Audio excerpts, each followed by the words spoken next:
Motorcycle blind spot monitoring requires connecting the power supply to the vehicle battery, so we need to find the location of the vehicle battery.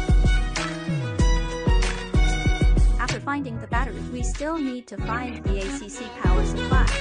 Then start wiring. At this point, you can see 3 lines, red, black, and yellow. The red wire needs to be connected to the positive pole of the battery. Connect the black wire to the negative pole of the battery. The yellow wire is connected to the ACC power supply on the controllable line.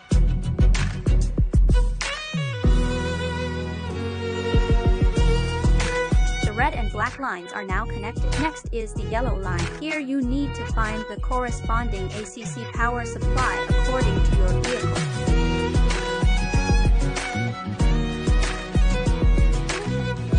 At this point, all the lines are connected. Then start routing and installing motorcycle blind spot monitoring.